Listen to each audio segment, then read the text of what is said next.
제5장.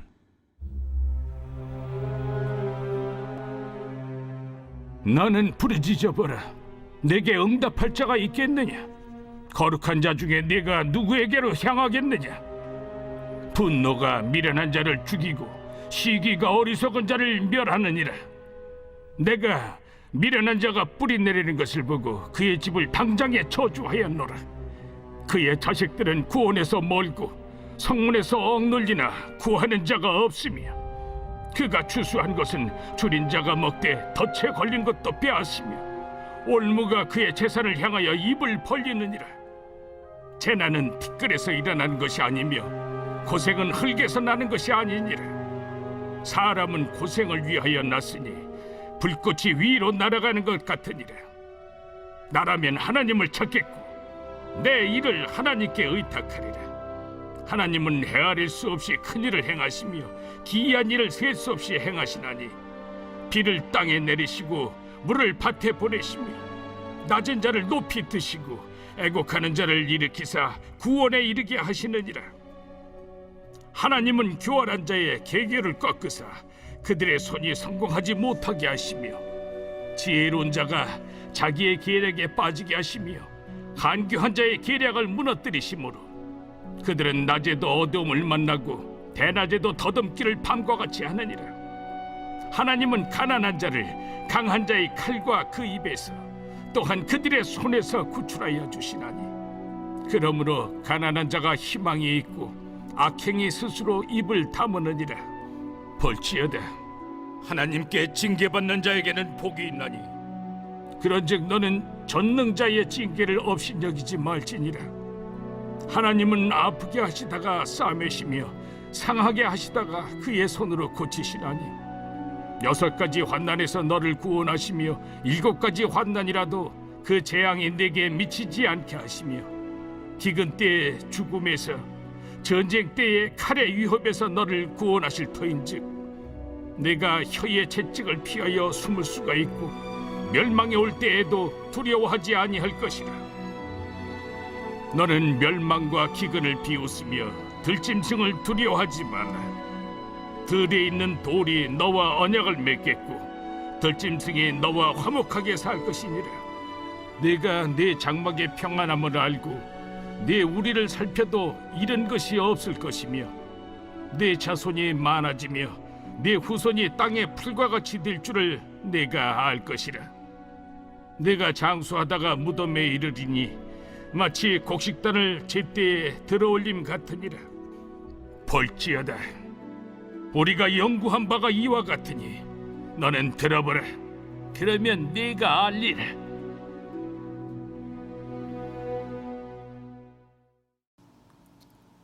샬롬, 여러분 반갑습니다. 오늘 또 큐티로 여는 기막힌 하루입니다. 이 시간 우리에게 허락하신 본문은 욥기 5장 1절부터 27절까지의 말씀과 징계를 업신여기지 말라는 제목을 우리에게 주셨습니다.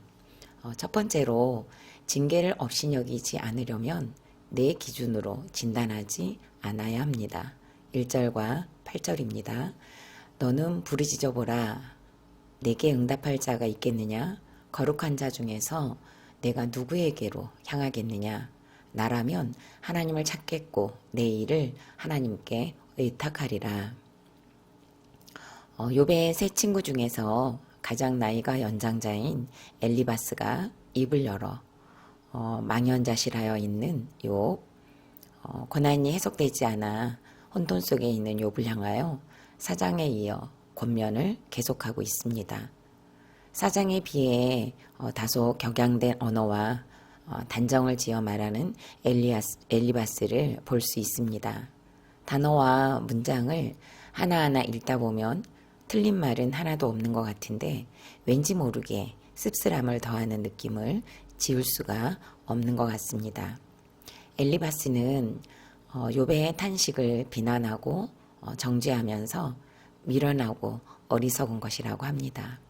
마치 욥의 고난을 기다렸다는 듯이 다그치기도 합니다. 1절에서 엘리바스는 무엇이라고 합니까? 너는 부르짖어보라. 내게 응답할 자가 있겠느냐? 거룩한 자 중에 내가 누구에게로 향하겠느냐라고 합니다.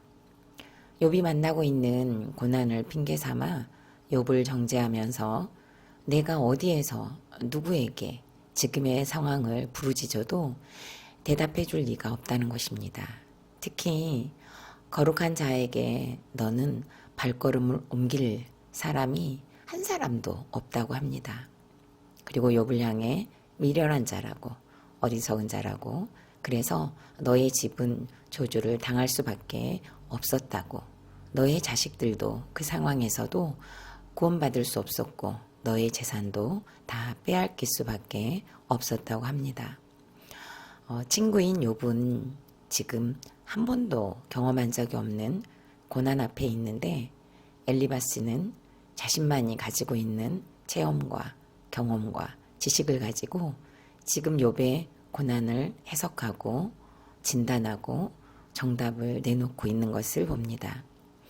틀린 말이 하나도 없는 만큼 풍성한 그의 성경적 지식 때문에 오히려 엘리바스의 완고함과 영적으로 우월하다는 그의 교만한 모습을 드러내고 있는 것 같습니다. 채찍에 맞는 상처는 세월이 가면 아물기 마련이지만 혀로 맞는 상처는 영혼에 지속적으로 영향을 미친다는 말이 있습니다. 그만큼 말이 주는 영향이 크다는 것이겠지요. 엘리바스는 친구를 위한답시고 혀로 사정없이 욥에게 상처를 가하고 있는 것입니다. 8절 말씀에서는 또 이렇게까지 합니다. 나라면 하나님을 찾겠고 내 일을 하나님께 의탁하리라고 합니다. 나라면 이라는 의미가 무엇이겠습니까? 욥, 너는 지금 하나님을 찾지 않고 있구나. 지금 너의 일을 하나님께 맡겨. 대체 너는 무엇을 하고 있는 거야? 너 믿음은 있어? 하나님은 신뢰하니? 라고 묻는 것과 다를 바가 없습니다. 김혜권 목사님께서는요, 오늘 본문을 정리하면서 이렇게 말씀하고 계십니다. 우리는 엘리바스를 반면 교사로 삼을 수 있다. 우리는 엘리바스에게 절대로 배워서는 안 될 태도 2가지를 발견할 수 있다. 첫째, 억울하고 온통한 고난의 사연을 가진 친구를 보고 그가 죄 때문에 고난당한다는 조급한 판단을 절대로 하지 말아야 한다. 고난당하는 친구의 이야기를 경청해야 함을 배운다. 둘째, 억지로 조급하게 회개시키기 위해 친구를 극단적으로 죄인으로 몰아가는 교조적 태도를 멀리해야 한다. 우정의 충고와 폭력적이고 강압적인 회개 강요는 전혀 다르기 때문이다 라고 하셨습니다. 친구에 대한 안타까움, 애통함은 없고 옳고 그름과 지식을 기준 삼을 때 바로 이런 현상이 나타난다는 것을 보여주는 것 같습니다. 저는 본문을 묵상하면서 엘리바스가 매우 불편하게 다가왔습니다.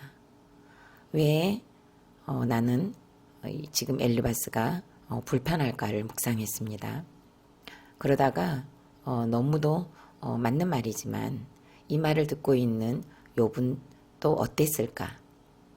어쩌면 훨씬 더 답답하고 훨씬 더 고통스럽고 훨씬 더 막막하지 않았을까라는 생각을 하게 되었습니다. 우리도 이런 느낌 있잖아요. 맞는 말인데 기분이 나쁜, 틀린 말은 아닌데 마음에는 하나도 와닿지 않고 오히려 더 속상하고 혈기가 나는 말들 말입니다. 저는 엄마와 살면서 남편에게서 직접적으로 많이 듣는 말이 장모님을 품어. 이제는 내려놔. 장모님을 이해해봐 라는 말입니다. 정말 너무 맞는 말인데 이 말이 더 화를 나게 하고 더 아프게 할 때가 종종 있습니다. 알고 있는데도 안 되기 때문도 있지만 또 그러고 싶지 않은 마음도 있음을 봅니다. 작년 겨울에는 이 말을 듣고 분노가 폭발해서 들고 있던 가방을 집어 던지고 뛰어가다가 어린 시절에도 똑같이 집을 뛰쳐나와 껌껌한 길을 달렸던 기억이 되살아나니까 집에 가서 엄마를 죽이고 싶은 충동과 싸우다가 집으로 들어가면 정말 진짜 무슨 일이 생길 것 같아 동네를 몇 바퀴씩 뛰어다니는 시간도 있었습니다. 결혼 생활에서도 남편이 정답 같은 말을 하면 대부분 불편했고 듣기 싫어하는 저의 내면을 되짚어 보게 되는 계기가 되는 것 같습니다.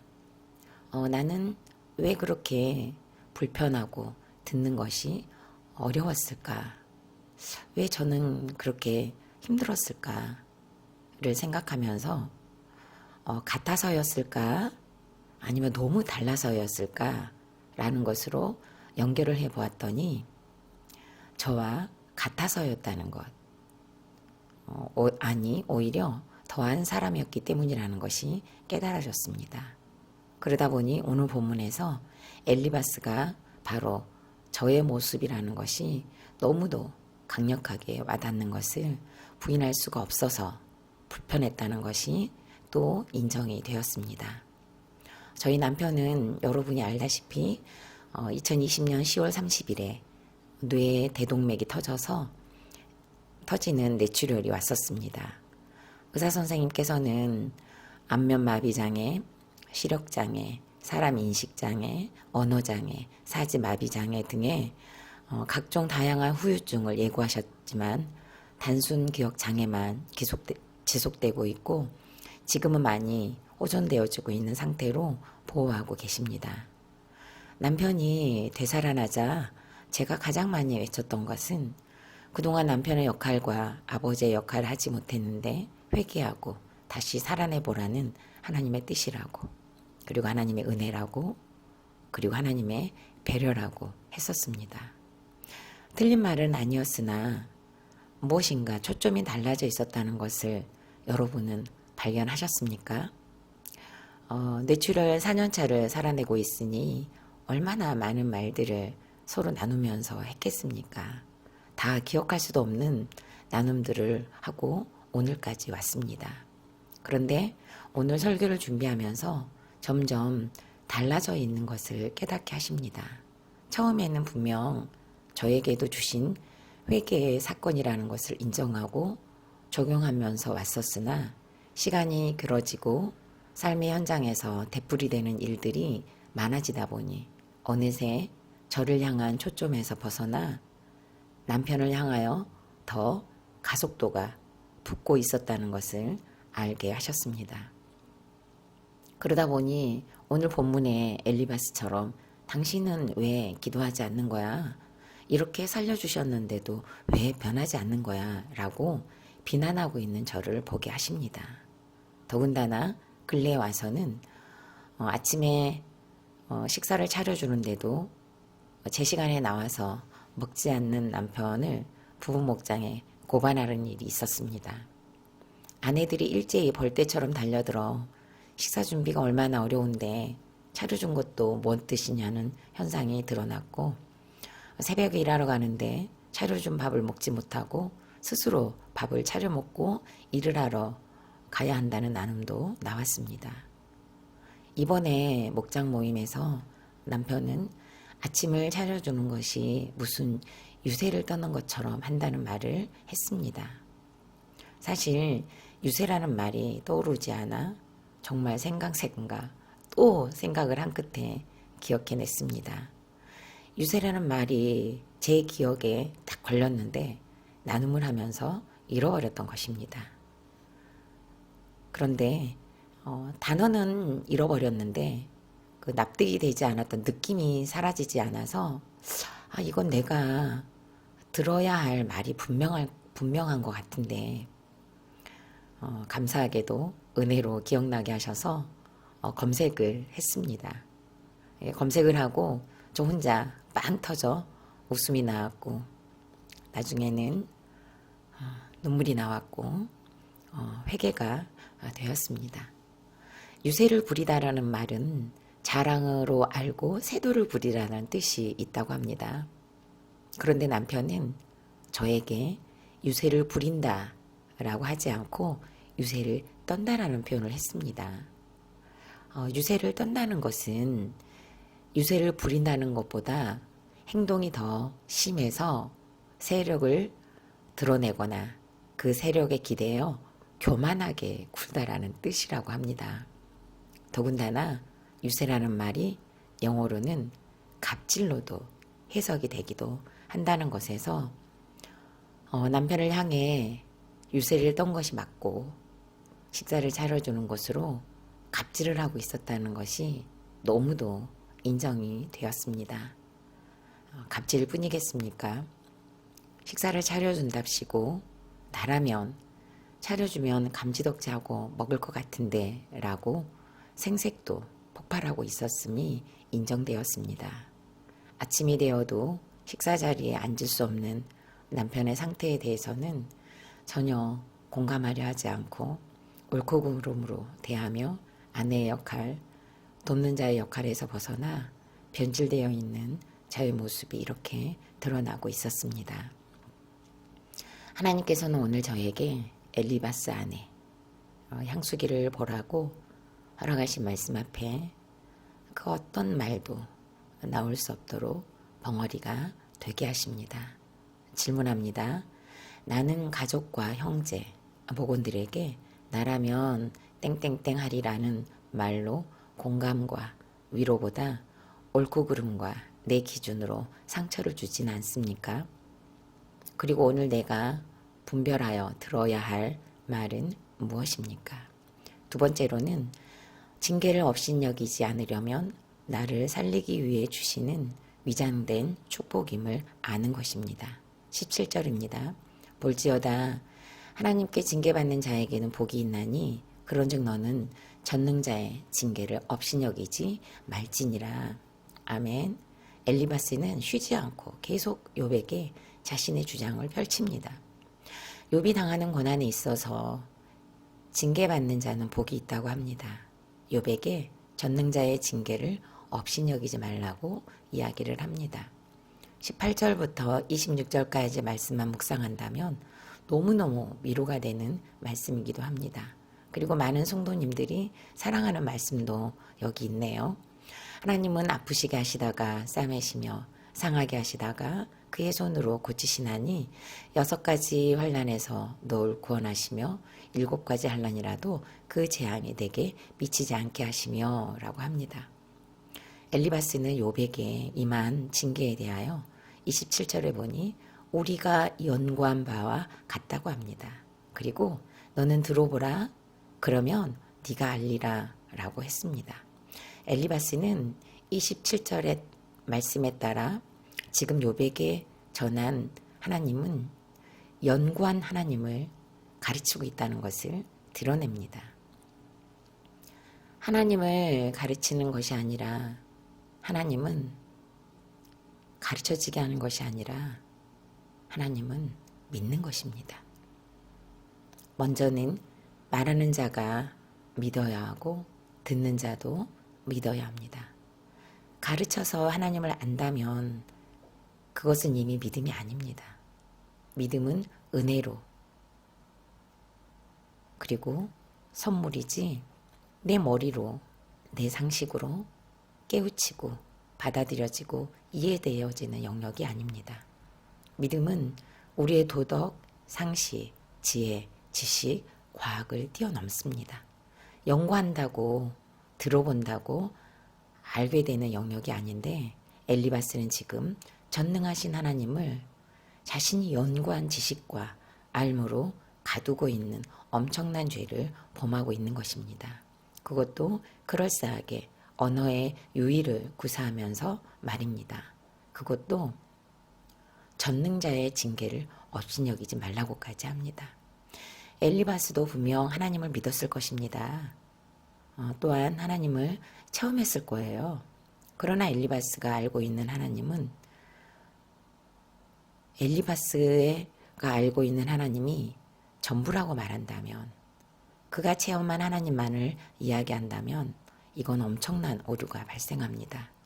하나님은 우리가 체험하고 경험한 사건 속에 갇혀 계시지 않습니다. 각자의 환경과 사건 속에서 전능하신 방법으로 열심히 역사하기 때문입니다. 한평생을 우리는 함께 먹고 살고 있는 배우자도 알기가 어렵고 내가 낳은 자식도 성장할수록 안다고 하기 어렵습니다.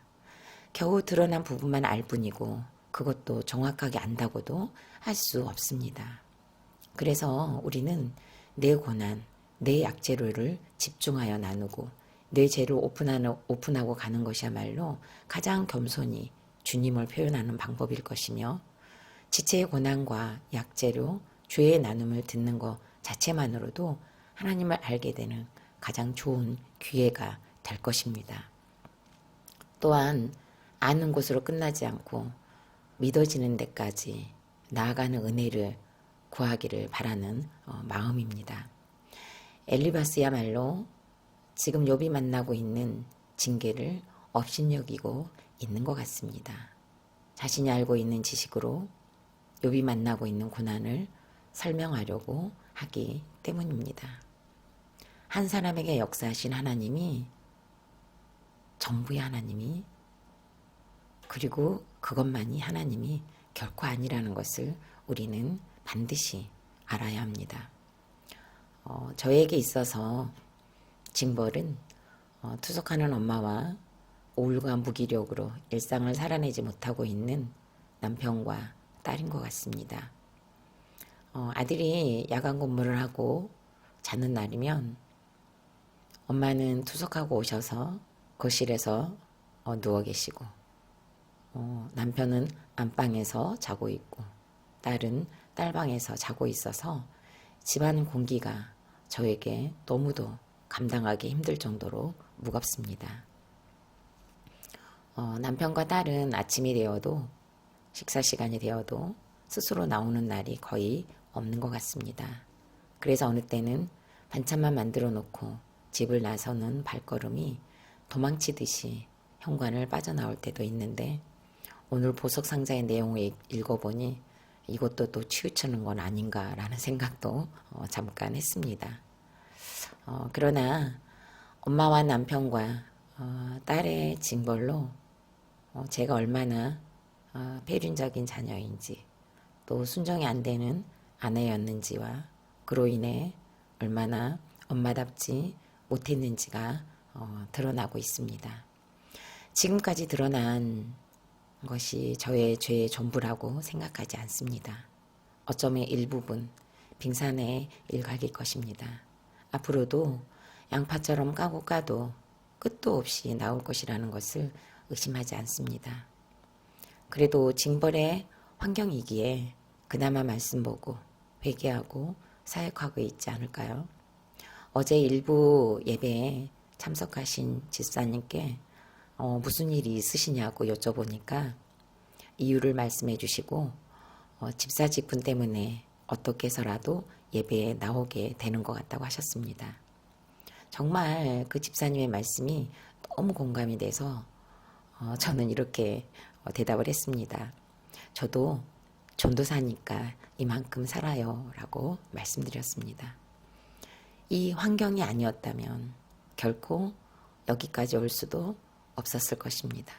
더군다나 사역을 하지 않았더라면 진짜 오늘을 맞이할 수 없었을 것입니다. 그만큼 죄의 영향력에서 벗어나기 힘들었고 여전히 되었담이 없기 때문이고 그래서 은혜가 필요한 죄인이라는 것을 고백하지 않을 수밖에 없기 때문입니다. 질문합니다. 나는 지금 어떤 징계를 받고 있습니까? 이 징계로 인해 깨닫는 것은 무엇입니까? 마지막으로 2월 6일 보석상자입니다. 집은 좁고 살기 싫고 무서운 아모리 족속 같은 남편과 블레셋 족속 같은 부인이 있을 때 우리는 안에서의 일을 밖에서 하려고 합니다. 시키지도 않은 전도를 한다고 밖으로만 찾아다니며 곳곳에 전리품을 쌓아놓으려고 합니다. 하지만 밖이 아니고 안에 있어야 합니다. 아멘. 다 같이 기도드리겠습니다. 오늘 본문에 등장하는 엘리바스를 보니 어쩌면 이리도 저의 모습인지요. 식사를 준비하는 것은 아내의 역할이면서 남편의 건강을 위해 도와야 할 영역임에도 불구하고 유세를 떨며 갑질을 했다는 것으로 드러내 주신 하나님을 찬송합니다.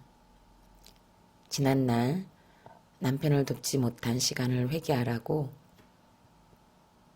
남편의 생명을 연장시켜 주셨는데 어느새 초점이 저를 벗어나 남편을 향하여 옳고 그름으로 정지하고 있었습니다.